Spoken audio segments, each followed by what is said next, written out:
There are a lot of well-meaning people in my life who impart to me all manner of cliches and aphorisms that provide no immediate solution but are intended to buoy up my hope and faith in a better world. My life, if you know anything about it, has been full of storms. Um, a lot of them are first world problems, and some of them are self-imposed purgatories. Many of them are not, and many of them are far more dramatic than they ought to have been. So here's the real message of my life. I'm still here. When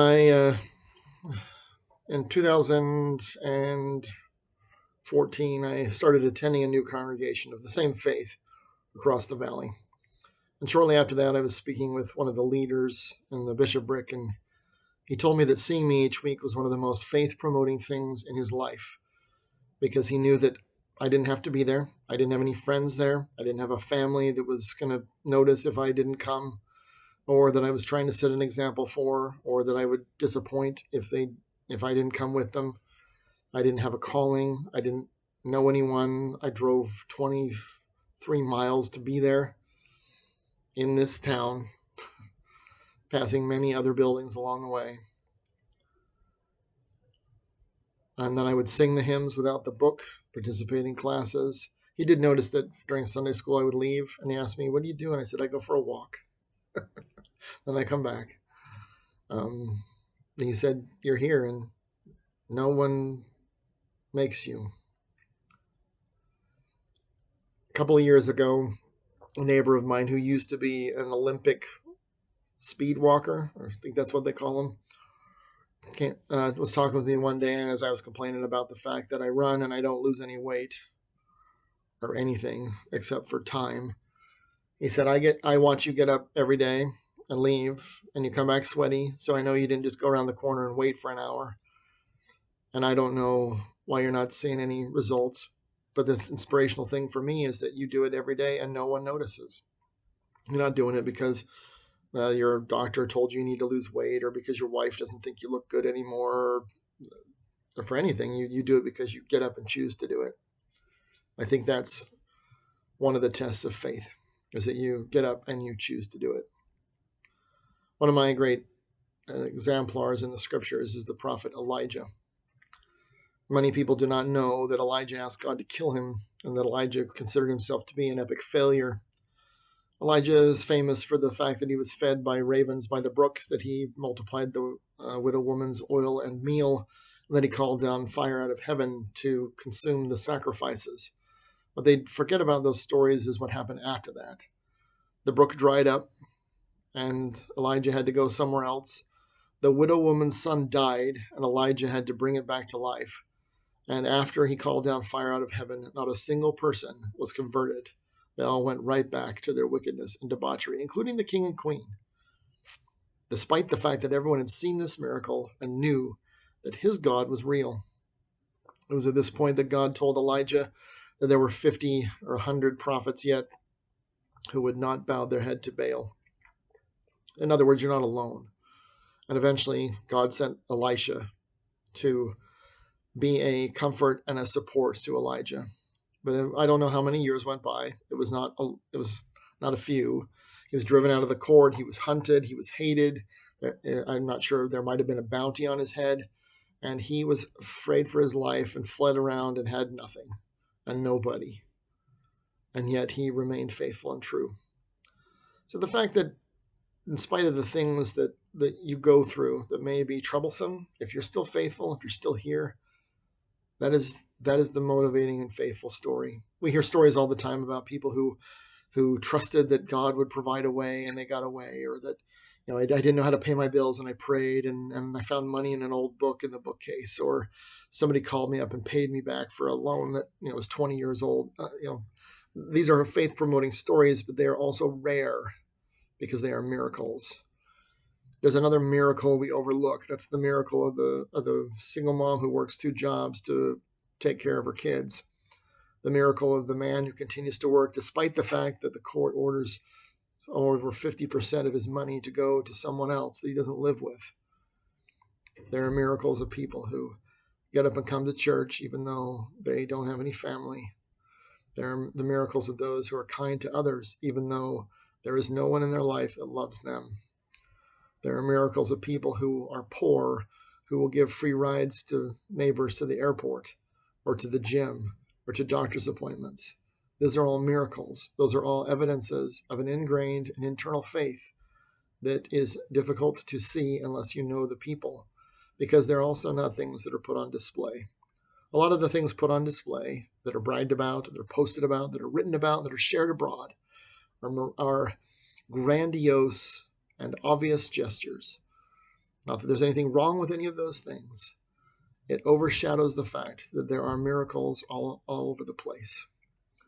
The people who go anyway, who do anyway, who obey anyway. C.S. Lewis wrote in Screwtape Letters, speaking between two devils, "Our cause is never more in danger, my dear Wormwood, than when a human, no longer desiring but still intending to do the enemy, God's will, looks around at a universe in which all sign of him seems to have vanished, asks why he has been forsaken, and still obeys." That is faith. Faith doesn't always produce healing. Faith doesn't always produce promotions. Faith does not always produce solutions. But faith motivates men to remain true to covenants, to commitments, and to experiences that first established it in the first place. If in order to maintain your faith you have to have miracles, or if miracles are the only reason you have remained faithful, are you as faithful as you think you are?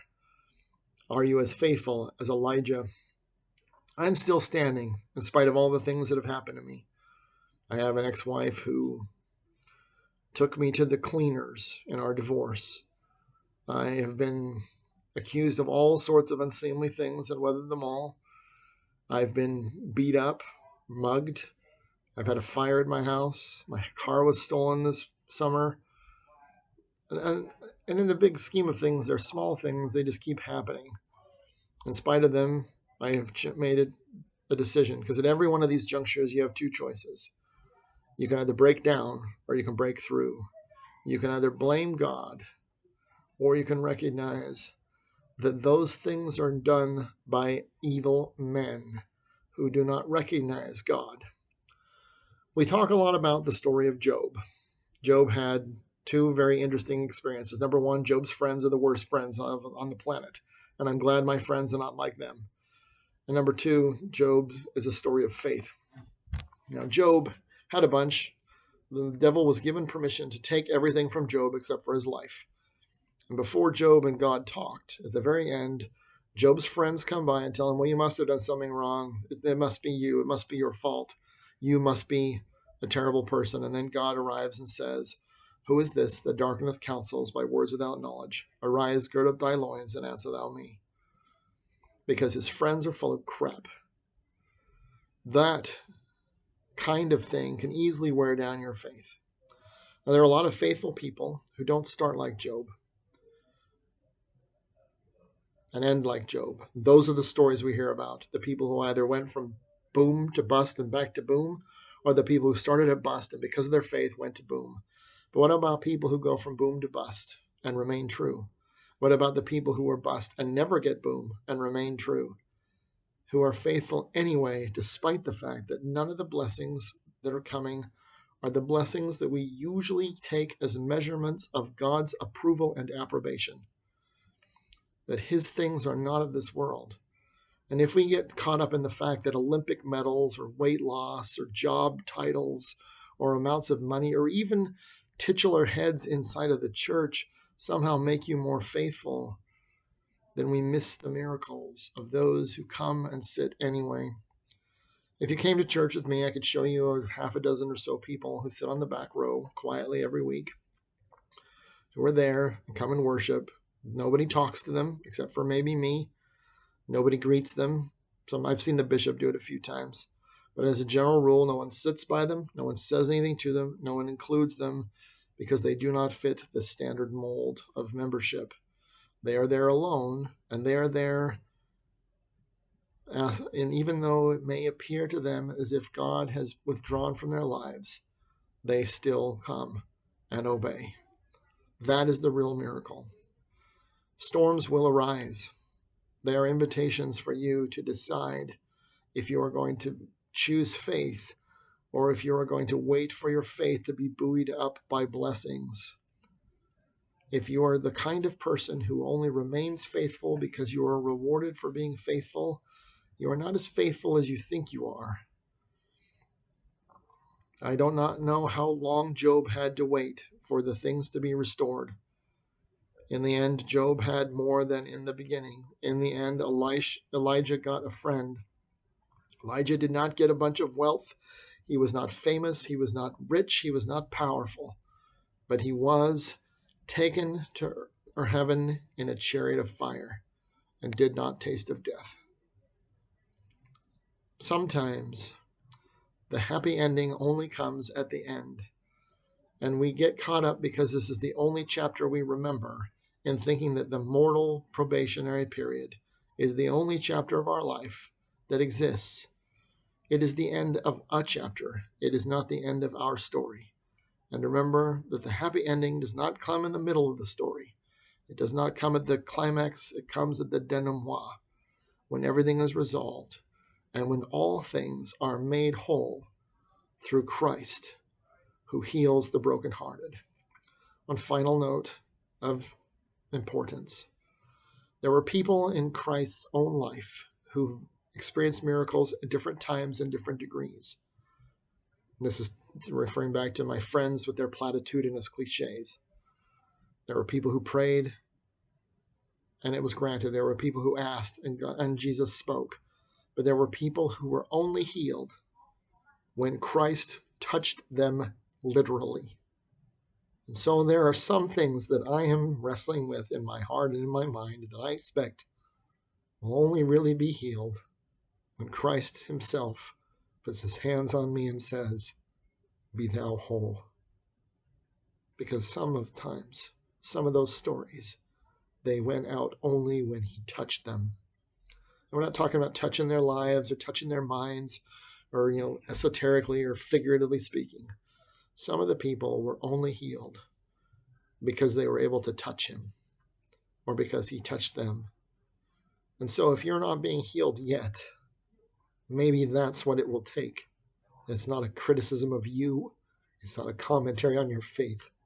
It is a recognition of the fact that sometimes, in order for them to be rectified, Christ himself must put his hands on you and cast out the evil.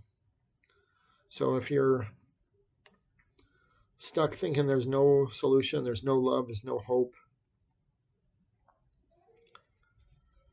maybe he's got to reach down in the mud and put some mud in your eyes, and then you will finally see. He'll have to do that in person, and that will come in the next act of our lives. I believe in Christ. He is my King. With all my heart to him I'll sing.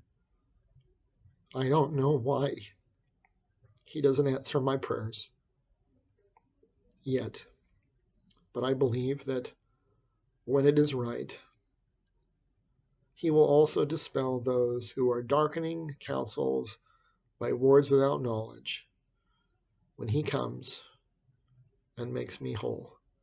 And I promise he will do that for you too. That I testify. Godspeed. Good luck.